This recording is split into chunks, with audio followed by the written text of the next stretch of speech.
Oui, bonsoir à tous les peuples congolais, donc aux Hollandais, na minute oyo. Naye kulubalika moko parce que ils ont mawana pasi pour na komona ba confrères na biso ba congolais soit disant ba chroniqueurs, ba journalistes bon. Vous avez ça la haine contre FCC et pour la autorité mondiale Joseph Kabila Kabange. Je dois commencer à monsieur Christian Bossembe. S'il te plaît, ça me fait très mal na passe na mawa. Au moins que le Kamusala, la façon dont tu lango, un jour tu seras puni. Et que zongi la kayo. Ce qui ozomona ke yo oza espère na droit, yo imakamu nyonso, oko regretter parce que trop si bas mitum ça ozolu kana IDPS. C'est bon.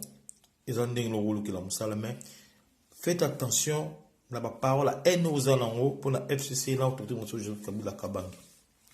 Dans des émissions de la Mike Bukeba et la bosso la politique, bah toutes nos questions mamba ya coronavirus au bandi mbalamo kaka.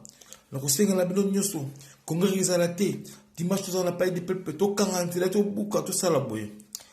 Voilà, ça la journaliste. Na habité ce boy comme ça qui journalisme en wapi.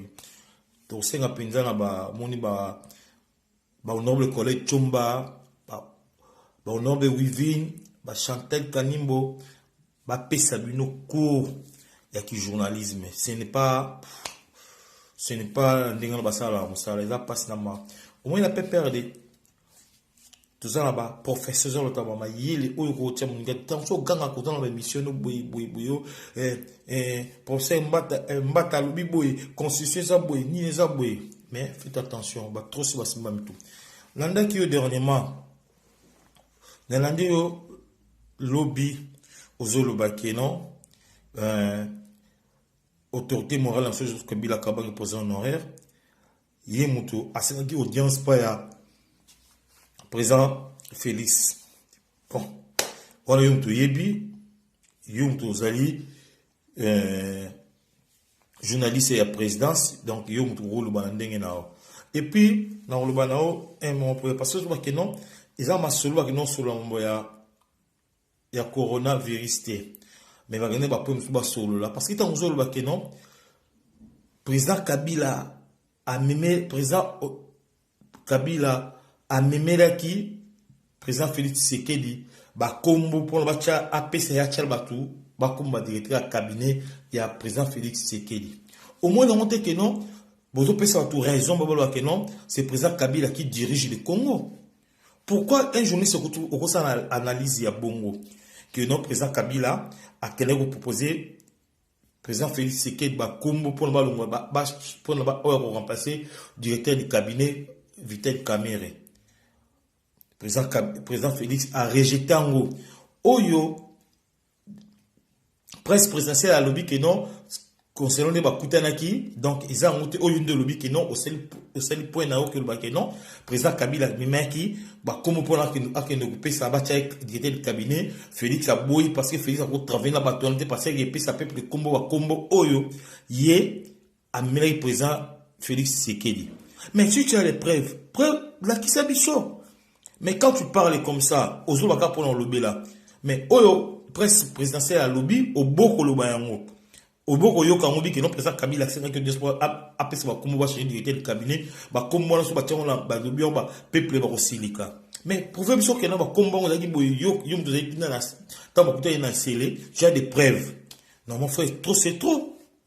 Quand tu parles que non Kabila dans la leçon au pesa Félix Tshisekedi pour il y a Covid-19 parce que y a moment temps on est azala quitté azala conseil européen à Félix T et puis aux le bac non azala droit azala le moment européen y comme conseil parce que Ebola tant azala qui Kabila il a rien fait à Corée aussi ils sont c'est Félix qui est venu faire terminer ça mon frère quelle honte ils ont pas président Kabila ça m'étonne.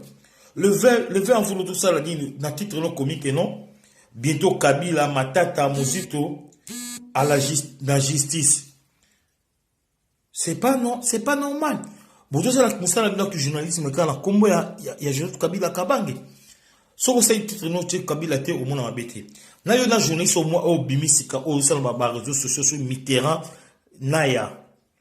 Yo la ngi da gili. Sur la pasteur Gili, pasteur Amokili. Vous faire attention. Donc tant on ça l'émission que non au pépé d'APC bah donc yo pasteur Gili zo baké. Pep biso na biso IDPS Fati alingite ba pesa ba peuple ba don et là nous pesi bato depuis corona et bandi place nous sensibiliser IDPS bo sa sensibilisation wapi pour na peuple congolais kuna na Congo yo une mission kaka yo Mitterrand na yana yo na Gili o to ko le outil pas Chadar était Chadar aza moninga na hotel Gili quand même un peu de respect vous a parti à désordre parti à voyou. Je m'excuse pour la terme dans la PP de bataille parce que je parlais ça parce que beaucoup me collèguent qui ça. Bon ça la kaka émission la comme les PPRD, comme les FCS, comme je Kabila Kabange. Ça m'étonne. Et ça passe dans mawa. Yo Mitterrand ne bolwa ma chloroquine dans mon livre. Lelo bolobela ngo susté. Boko yanga noa ba trop sir ba simba mitu. Ba trop sir ba simba mitu. Bolo ba ebele. Boki mambango. Mais bon me la paiement et puis ça m'étonne Zakari Baba c'est la vie ingratitude de foot à rater ce qui le aux alta mtoka ndako na somba ni na somba ola ino député te somba parce que tu travailles chez maman Olive Zakari ça m'étonne au ça l'émission nos ongili au ça la émission la fait vert au ça l'émission qui maman vous appelle si ba chloroquine et pola mais aujourd'hui ça là aux soit des journalistes vérifier que nous vérifions sur pour la sur les mabé sur les malam tu veux nous au na réseau sur que pour là Zakari dans alaka obitan au salaka émission au ça émission lingala facile il y avait une dossier moi en affaires étrangères à l'époque mon passeport au ça que bakangi ba toté ba affaires étrangères bakangi était chancellerie boy après enquête on était chancellerie au bima dans alaka la bureau jour on voyager la maman Olive Bokende tant ça pour la passeport de six journalistes si sur la 5 minutes on va passeport de selfie yo va payer ça carotte moi j'étais dans le bureau dans affaires étrangères dans le bureau chancellerie directeur de la chancellerie que non toi tu avais fait une émission au Lobaki Boy avant parce que nous démentir dans la télévision que d'ailleurs le kouta mambo Lobaki obita mobima ko loba kuna oloba ah ngete nga batine nga loba ka loba et puis babo ça elo babo signer passeport de service nao après ti obenga ki c'est intervention ti babo passeport de service aux gens ça loba mais tu n'as pas de preuves ça m'étonne ils ont mawana pasi na habité mais nzambe to sambela ka registre passer mukuna que ne porter plainte au moins baba so on la mutu poton le potin miss na o le lokwa moi la muke tu parles trop oyebi soit disons musala nzambe yo na nzambe nao mais biso na PPRD là président so Kabila là ba chef na so PPRD là maman na so Olive to croire kana nzambe o ya Abraham ya Isaac ya Jacob donc tozaka ana mokilio pas trop si basimba misu mais ils a passé surtout Christian Bosembe faites attention ba titre nos autres au Kabila s'est arrêté matata po yo na mozito mais tant on doit ba ça la justice est commis l'état de droit boza la justice oyo ya vous faire voir que non ba tout ça la musala mais vous n'avez pas de preuves tu avais publié quand nani ya Ojefrem il a azana des preuves. Pourquoi Bolinko salir bateau pour rien? Bonjour ça là, politique à haine. J'ai raison à l'année n'a lobby que non. Bolinko salir ba mandataire nyonso. Pour n'avoir autant mandataire mususu balongo la bango. Mais justice la musala nae. Bosembe, Mitterrand nae, Mukuna, Zakari Babaswe. Nzambe aza juste nzambe to sambela aza juste boza na politique ba caméléon mais ba trop si ba simba mitu biso pepe il dit tout ça serein aussi dans 2023 bolo oboko loba osembe faites attention président Kabila a 5 audience pas Félix pas président Félix Tshilombo Tshisekedi pour la même ba combo au la route directeur du cabinet na bino pe congolais pozu pe bato bozo congolais komantaka biloko o amoni kezo bato kosaye amoni yango bien mais ce que Kabila qui nous pesa autorité mon Kabila qui nous pesa ba combo pour na ye pas na ye acha directeur du cabinet pourquoi et pour la que non Félix ba combo meda tali que non ba combo la so peuple aroyoka kanda bino la peuple ni bolo la IDPS le bac ba combattre IDPS ba ko sepelater quand vous dites peuple ça m'étonne on la combat peuple nani biso to za ba peuple faut le ba combattre IDPS ba ko sepelater et puis président Kabila mina ki ba combo tu as des preuves oyo presse présidentielle ba lobby yo pono eza bongote papa ba trosi ba semba mitu tozala mboka oyo bosala mosala bilo malamu boluka bisamino booluka yo kesa bosembe pasteur Mukuna Zakaiba Abaswe na mwana oyo Mitterrand soki naya na pasteur Gili na kombo autorité moi Joseph Kabila Kabang nzamba opinir bino aza we ya nzambe puis azali descendant ya Simon Kimbangu bino ganga Simon Kimbangu wana oyoka akiti parce que l'église Kimbangisa babi misala bolingo mibeko misala na bolingo bino za na bolingo boza na misala boza na moté donc botika ka kolubaka lobaka n'importe quoi sur ça musala na buta ba titre na uma Kabila keba uma Kabila bosembe yo moni que l'équipe bata perdre nion sur la maïle parce que zo la que non bata perdre ba lubaka constitution na ndenge et salamité mais pour mes athées nzele za mulaye toujours kende bon suba suka la katika tout continuer avec autorité mon ce jour Kabila Kabange et on a signé là tous les membres PPRD tous les PPRD dans le monde entier tous à la uni Gili parti na ça là-bas donc parce que je veux pas tout balia bloqué na té et puis ça m'étonne congolais bolingi nini mon biso en France ça il y a des masques ya maputa ezali bota la haine bozana ngo fondation musée de Kabila baké ngolo pesa baké ça échantillon ya ba masque ya maputa vous commencez à parler c'est là c'est si boy les lots pesi bon raison mais ba trop si ba sima mitu ezali pour na aider peuple mais et là on ne se pas FC pas PPRD ils ont mabé pas mieux à malam mais ba trop si ba sima mitu bosembe yo na quartier na yo sensibilisation pour tu ya batu ya mamba kono sala te ka otake PPRD FCC yo Gili ozol baso pasteur à Mokili bino tu ba pasteur ya pasteur ya obolo pasteur à Mokili tu parles que biso la IDPS fati aboya abatu apesa watu bloka kolia bapesa ba don pour la nyono parce que ye alingi bon tani peuple ça la même bosombela bango biso to pesi yo pour au sala ko n'importe quoi tant la âge yo soit disant pasteur ozo finga mwasi ya mutu o abala tala ba bino bata IDPS bozo sala soit disant ba réunion na bino ba porter debout na kombo ya mwasi ya batu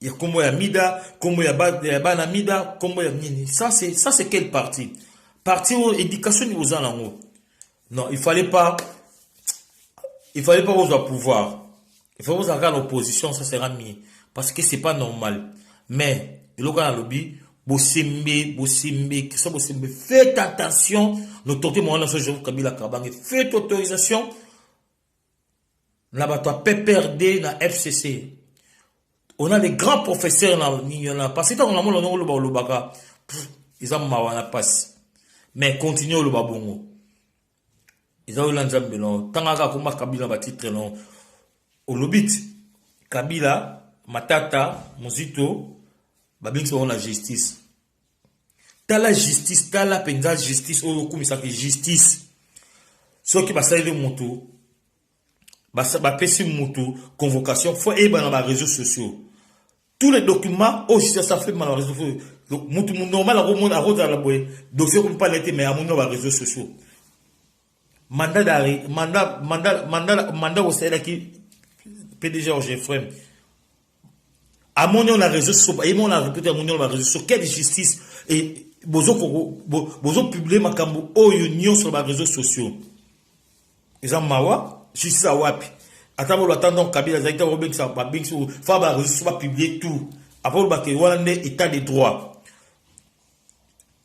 bon convoquer un mon la pas la et comité mais la réseau sociaux bimi vous trouvez ça normal quand même bon ça la justice il y a haine mais Nzambe mtayebi tika comme tout monde je vous Kabila Kabengi tika comme autorité notre PPRD FCC ça l'émission na yo komisa na yo président no Fati comme ça président Fati la président de la République de la biso nyoso za choix na yo baluka musala bongoti izamba wana passe mukuna oyebi bien yo passé moi ba créer vidéo tant maman on vi na stade en bas non équipe ngo kufa président Kabila sauver yo ayoko aider yo jour c'est l'émission ba na suka olobi ba na ko kosa yo na ajo yo tata mukolo bongo ba na kosa yo qui si c'est comme ça kosa bandimano aseka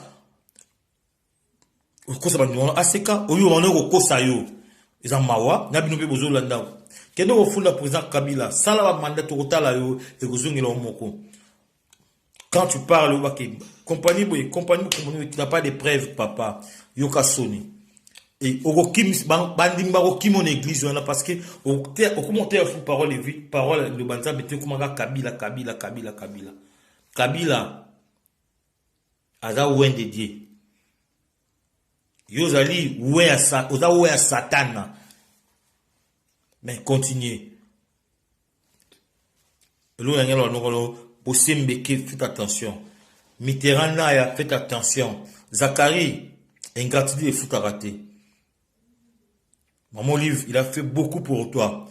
Paul Bakeno, au sein de la vidéo que Ozo Bapé, Baklordi, maman Pesari, et Paula. Nzambe Moutayebi. Ozo Salanase et foot à Maranase. Mais, trop sire, Basimma Mitou, Bol Kamisala, mais la façon en athée.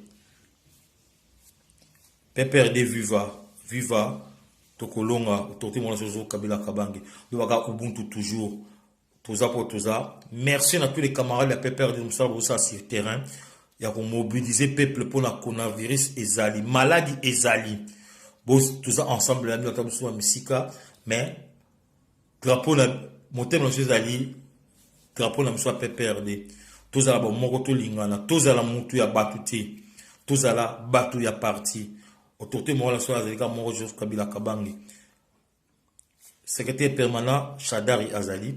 Dans le Bakaka Mingi de Makambo. Honorable Henri Mova Sakani.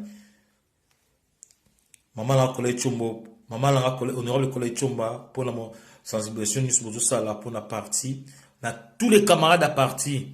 Merci beaucoup. Il a camarade Papi Pungu, camarade Moussa, tous les camarades.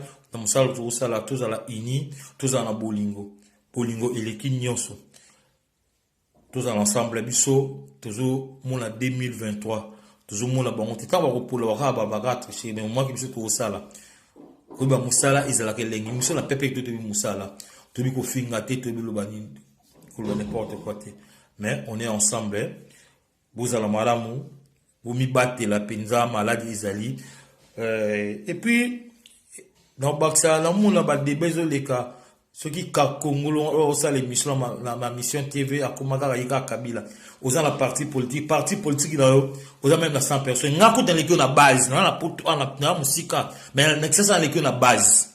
Soit il y a qui tambo, au coutin qui tambo, au qui tire dans le magasin qui tambo, au tuni présent qui se loquele. Yo so bati, yo présent dans ce carton de l'eau, mingi la mamine, dans l'équipe la base, n'a dans l'équipe la base. Et comment combat Kabila. Bilo ba journaliste c'est ça fort. Ah, yo présent parti, toi la base de tout là. O yebe on tombe sur la 100 personnes té. Botika combat président Kabila. Aza autorité moi dans parti monene PPRD biso ba membre PPRD to leki yo na base to tchek ba candidature to leki yo na base donc ils ont marre trop mais ba trop si ba sima mitu PPRD viva on est ensemble la PCI tous les PPRD ont monté place aux alliés bomi batela nzambe ala na nzambe batela bino ba mbota na bino ba famille na bino yeme autorité mon Joseph Kabila Kabange secrétaire permanent Chadari Dino Bagara Inde Makambo honorable Henri Movasakani Naza Poboza Ubuntu toujours tous ensemble PPRD et Loga Makasi.